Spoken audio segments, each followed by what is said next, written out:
Srimati Preneet Kaur.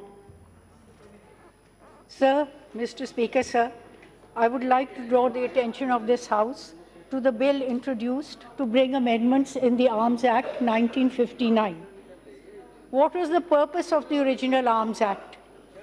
To regulate usage and possession of arms in the country.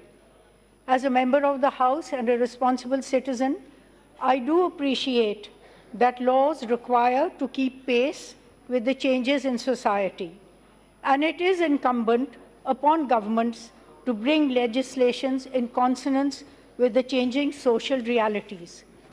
However, if we go back to historical traditions, the ancient arms-bearing tradition of India continues to feed the manpower demand of the current national security establishments of India.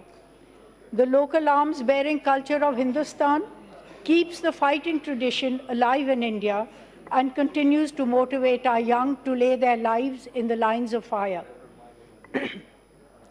A negative consequence of disarming the population by law was the growth of bodies of skilled lathials, making of illegal country arms, and smuggling of firearms.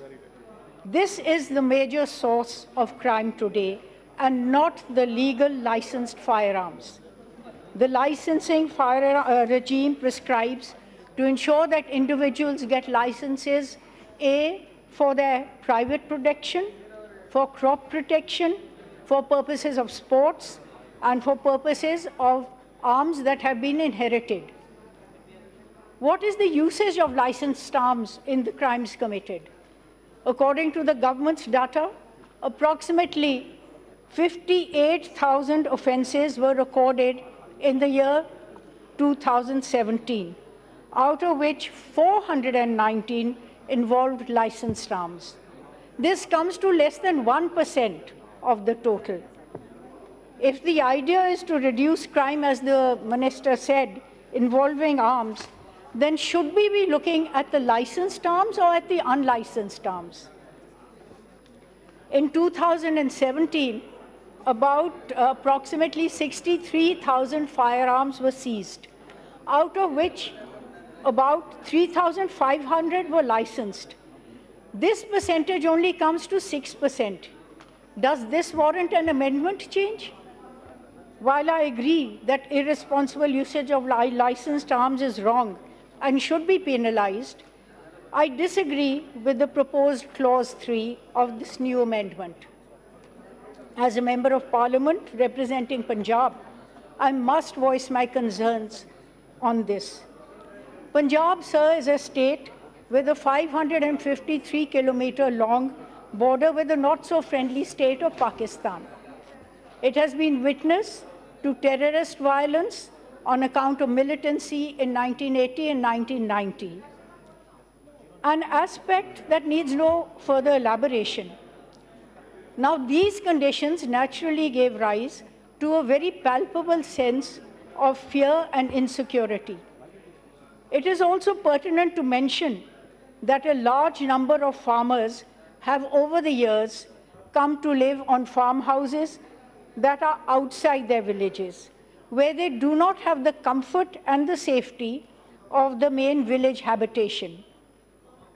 The state has over the years granted licenses and also issued licenses for firearms for crop protection to farmers as provided in the Arms Act. An unintended consequence will be when you limit them to one firearm, how will they be able to protect their farmland, as different bores have different usages? Chairman, sir, the House must look at both the unintended consequences and the intended consequences of this proposed legislative action.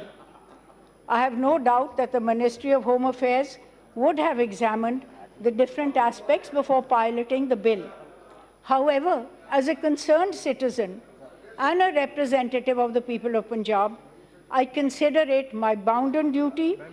People of Punjab have been historically martial, with strong representative in armed forces and paramilitary, as have been other citizens from other states. A large number of people have come to possess firearms and take pride in retaining them. There is also a great cultural importance that citizens belonging to the martial communities attach, such as the Ahirs, the Dogras, the Jats, the Rajputs, the Sikhs, etc. And when a large number of these people take pride in retaining them. They have been legal holders of 3 firearms, sometimes across many generations. And suddenly when they have to deposit, first it was 2, now you're saying 1, even that will tantamount to not being in the public interest. There is another aspect to this that I would like to come to, that is the talent pool for sports representation. Qualified shooters today enjoy holding of multiple guns according to their level of achievements as defined in the exemption notification. But at the same time, there are thousands of shooters who have not reached the prescribed achievement level. This large number of people produces the pool for talent scouting. No sport can survive and expand unless the total number of persons playing the game is large at the grassroots level.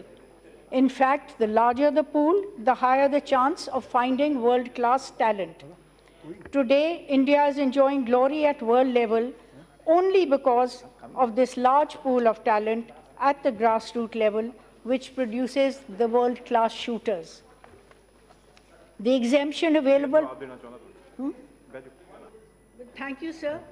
जो मेरे पास कागज आए थे ना, उनमें पूरा bill नहीं था आज सुबह, खाली एक वो जो अमेंडमेंट के नाम जो वर्ड्स चेंज किए हैं वो ही आया था उसमें. सो आई थैंक यू कि आपने शूटर्स का सोचा है और जो स्थिति है वो स्थिति अब मौजूद रहेगी. सो इसके लिए आपका धन्यवाद. तो ये मेरे कंसर्न्स थे.